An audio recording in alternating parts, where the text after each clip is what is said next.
This is a true incident that happened when I was very young. I do not remember the exact date. I could only wildly guess that this was sometime between 2000 to 2002. I do not even remember which grade I was in at the time. I do not even properly remember my address, including the name of that small town where I had the misfortune to be a witness to this terrifying event. But I can never forget what happened that fateful day. It is one thing when you read those terrifying creepypastas on the internet and get creeped out by it. But it is an entirely different thing to be a part of such a story in real life. I was very mischievous back then, a far cry from my current introvert, lazy-ass form. But then again, most kids that age are not saints either. I lived in a small town somewhere in Odisha, India. It was not exactly small, but the settlements were spread in clusters over a large distance, giving it the appearance of a disjointed town. My house was on the edge of a large forest. There were only a couple more houses in the neighborhood, effectively making it a remote location. There were already incidents of theft in the area, hence every house had a metal grille door installed in addition to the regular door at the entrance for added protection, and ours was no exception. Now the forest surrounding our house was full of guava trees. There were so many guava trees. One could see them spread out as far as the eyes can see. And as a kid, I loved guavas. I had a greed for those green fruits, a greed which I later came to regret. I mostly picked guavas from trees at the edge of the forest with my friends. I usually found them scattered all around the ground, hence I rarely felt the need to climb trees. I would later wash them and eat them with pleasure. One fine evening, I set out too with my friends to pick guavas as usual. When we reached our usual spot, we were shocked to see that the trees were devoid of guavas. We checked a few surrounding trees, ventured a little bit deeper into the forest, but of no avail. It was as if the guavas had vanished overnight. Then, I had this amazingly foolish idea to venture deep into the forest, much deeper than we were allowed to.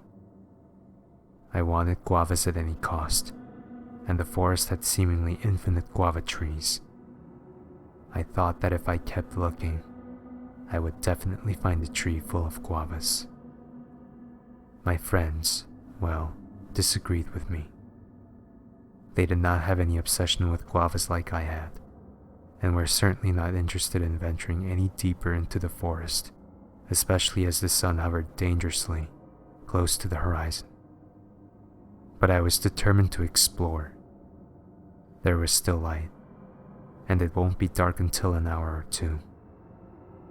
I disregarded their pleadings, and after making them swear that they won't tell my mom about it, I ventured deep into the forest. Deeper and deeper I went. I lost count of how much time I spent searching for guavas.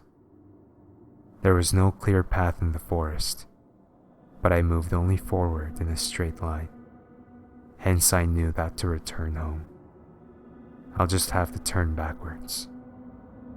After what felt like decades and passing acres of lifeless trees devoid of guavas, I came into a clearing. There, in front of me, was a massive guava tree filled with guavas. I was overjoyed. My wish had been finally granted. Excitedly, I began to climb the tree. I had a small polythene bag with me to collect as much as I could to take back home. The guavas were ripe and soft, just the way I liked it. Then, I heard a noise. The soft, crunching sound one makes when they step over dry leaves. I listened carefully, just to make sure. Another crunching sound, then another. I looked down and saw him, there was a man below, near the tree. He wore a loose, red-stained white shirt and dirty brown pants. He had the appearance of a typical local farmer, which should not raise any red flags, nor the fact that he was there, deep in the forest with a sickle in his hand, for I knew that I certainly was not the only one plucking guavas from the trees in the forest. No, the above-mentioned characteristics are perfectly normal. I guessed he might have come looking for guavas just like me. Pretty normal. But the fact that he did not respond when I repeatedly asked him if he needed some guavas plucked was abnormal. The fact that he had a creepy smile as he looked up at me was abnormal. The fact that he kept circling the tree like a hunter circling its prey was abnormal. The fact that he had a sickle raised in his right hand instead of tucking it away safely in his back was abnormal.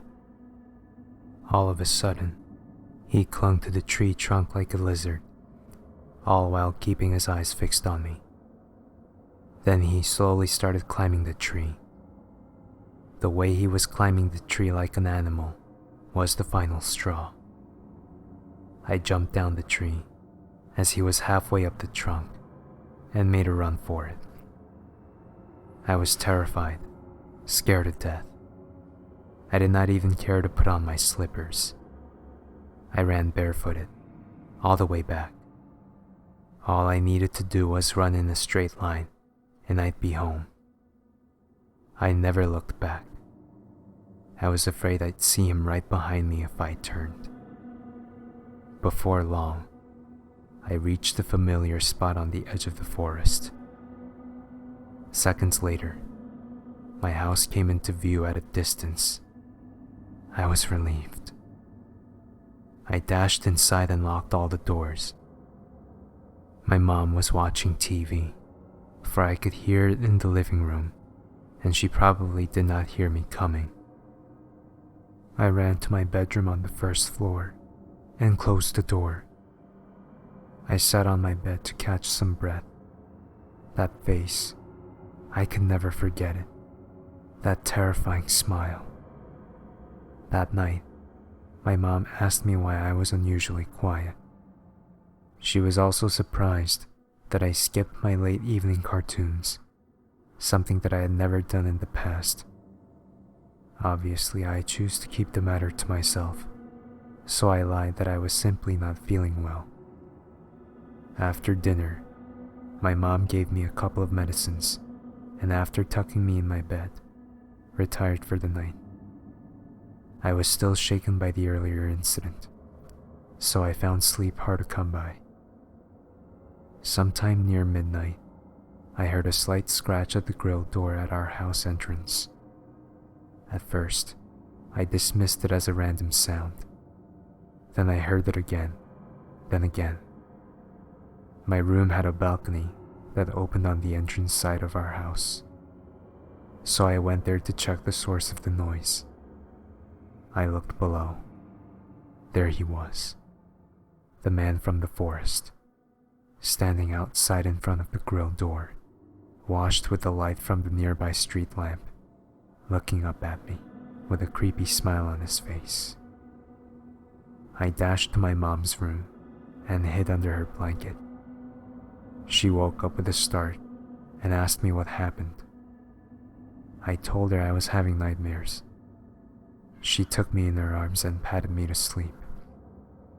I could still hear the faint scratching sound coming from the front grill as sleep slowly came upon me. I woke up late next morning. My usually strict mom had let me sleep a bit longer than usual, owing to last night's events. I was somewhat comforted by the fact that I had a nice, warm sleep and chose not to think of that any longer.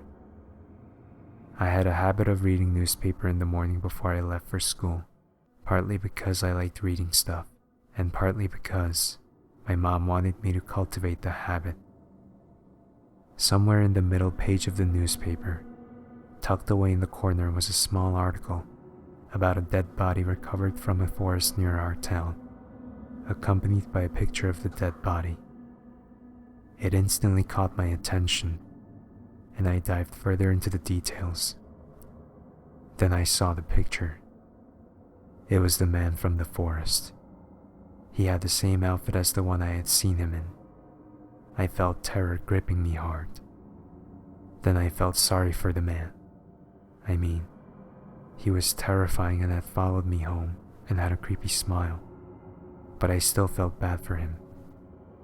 The guy whom I saw only 6 to 8 hours ago was no more, and my fear for the guy had turned into pity.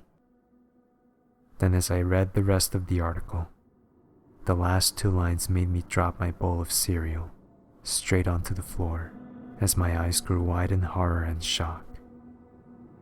The victim's body was found below a huge guava tree in a small clearing deep in the forest. A doctor who had accompanied the police checked the body on site and came to the conclusion that he had been dead for more than a week.